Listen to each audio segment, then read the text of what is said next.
아이고 지금 좋아요가 지금 저도 지금 눌렀습니다. 눌렀습니까? 저도 예. 안 눌렀네요. 네. 그렇습니까? 자, 죄송합니다. 좋아요 누르면서 방송 시작하면 좋겠고요. 방송 시작하자마자 지금 2,000명 정도 들어와 계시는데 엔젤차이님 그리고 정현님 모두 고맙습니다. 발견재상님도 감사드리고요. 자, 지금 안간희님도 좋아요 누르고 지금 시작하신다고 의견 주셨습니다. 서버님, 자 감사합니다. 무엇보다도 오늘 헌법재판소 사무처장이 국회 나와서 김정은 사무처장이 국회 나와서 김은정 의원으로부터 호되게 질타를 당하는 듯한 질문을 받았는데 정말 속 시원한 박은정 의원의 질문 한번 직접 여러분 들어보시죠. 선고 기일을 잡지 못하는 것입니까? 그것은 재판부에서 지금 결정할 문제시고요. 신속하게 선고하기 위해서 신속은 이미 끝난 것 같고요. 지났습니다. 그리고 특정 재판관이 선고 기일을 늦추고 의도적으로 계속 미루고 있으면서 국민의힘과 윤석열 측과 내통하고 있다는 정황이 확인이 되는데요. 사무처장님 알고 계십니까? 그건 전혀 사실무근으로 알고 있습니다. 사실무근이라고요? 사실이면 어떻게 하시겠습니까? 저는 사실무근이라고 알고 있습니다. 자, 저렇게 이제 질문해 주니까 속은 시원합니다. 지금 바깥에 이런저런 얘기들이 워낙 많이 나오고 있기 때문에 이상욱이 오늘 박은정 의원 저런 질문 그리고 헌법재판소 사무처장의 답변 어떻게 보셨습니까? 사실 저 유사한 질문을 또 우리 김영민 의원께서도 하셨는데 네. 실제로 권성동이 4월 11일 날 결정 날 것이다. 네. 그리고 한덕수 때는 7대 1일 것이다. 7대 1 어떻게 맞춰요 그거를? 사실상 정계선 재판관 말고는 7이었으니까 7대 1이 맞았잖아요. 이거는 그 당시에는 어떻게 자기가 이렇게 축적된 내용이 결국은 이게 드러날 거라고 생각 못했을 수도 있는데 그때 얘기한 게 다 맞았어요. 그렇다면 적어도 3명이 적어도 한두 명은 내통하고 있다라고 보는 것이 맞죠. 네. 거기에 비해서 사실 우리 쪽 같은 경우는 오늘도 여러 전화 통화를 해봤는데 아예 문자조차도 아는 사람끼리도 안 보낸다는 거예요. 네.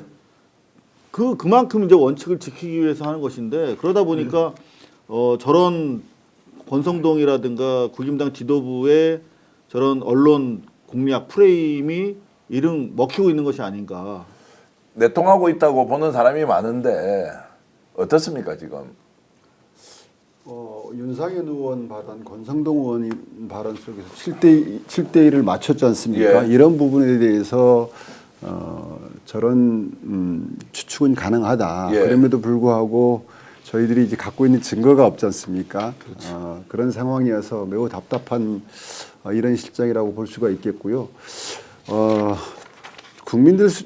대다수의 국민들이 헌법재판소에 대한 기대를 접고 있는 분위기, 이것은 사실 국가적 혼란을 감지하는 그런 정서가 퍼져나가고 있다는 것을 헌법재판소는 네. 알아야 될 테고 예. 사실 그런 과정 속에서 저런 내통설까지 나온다는 것은 헌법재판소의 위기로 직결될 것이다. 이런 생각을 가져봅니다. 저 의심을 할 수 있는 거 아닌가요? 네, 의심은 할 수는 있는데 지금 처음에는 우리 믿었어요. 예. 헌법재판소도 믿고 우리나라 사법기관도 믿고 그랬는데 이 시간들이 너무 딜레이되고 하면서 그리고 우리 첫 직연판사의 석방 상황에서도 아 이걸로 진짜 인권 문제를 해결하려나라는 생각도 했었으나 그 이후의 시간을 한번 보면요. 직연판사도 원래 자기의 논리와 모순되는 판결이었던 거잖아요. 이런 것들을 보면 의심이 들 수밖에 없어요. 그러니까 이게 그냥 우연인가? 라고 하기에는 좀 너무 의심되는 상황이다라고 자, 생각합니다. 헌재가 손을 탔다, 심각하다. 정재훈님 이런 의견 주셨고요. 정말로 지금 의심 안 하는 게 이상하다. 이 정도로 가면 이제 헌법재판소가 뭐 이런저런 설명도 하고 그게 아니라고 김정은 사무처장이 얘기를 하고는 있지만 김종 박사는 어떻게 보셨습니까?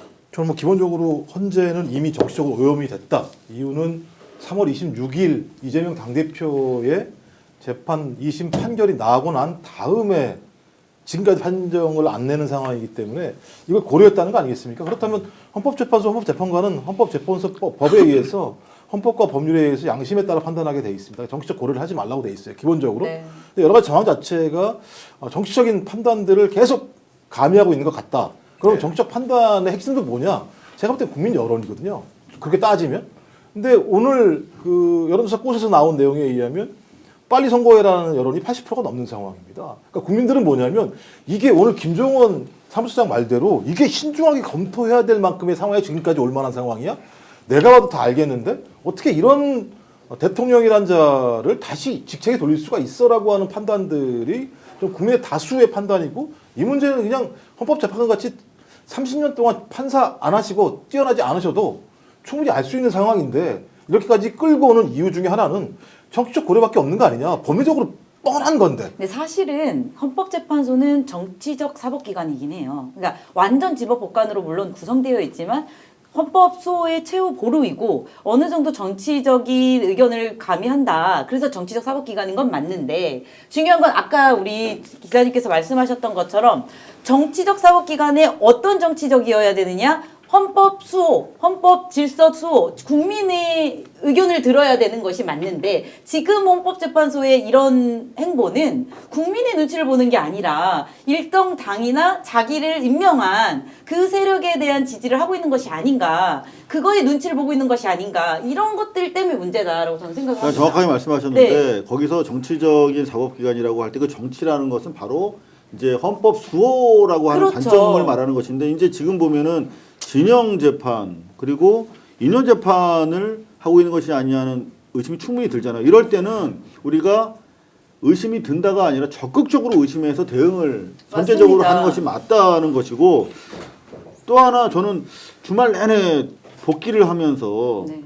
우리가 너무 나이브했다. 계속 밀려왔는데 그때 그 순간마다 사실은 윤석열 탈옥시켰을 때 이상하다, 이거 뭐지? 라고 법리적인 프레임에 갇혀서 쟤들이랑 공방할 것이 아니라 그때 심우정의를 탄핵했어야 되고, 네. 그리고 이상한 판결을 내린 지기현이나 그런가 하면은 허판사 같은 경우에 김성훈 풀어주고 했던 사안들에 대해서도 우리가 이상하다가 아니라 적극적으로 뭐 법관 뭐 탄핵까지도 그때 얘기를 했어야 되는 것인데, 쭉 이렇게 밀려나서 보니까 결국은 우리가 최초의 최상목이 자기가 자의적으로 결정한 게 하나도 없는 사람인데도 불구하고 헌법재판관 둘이나 넣어줬어?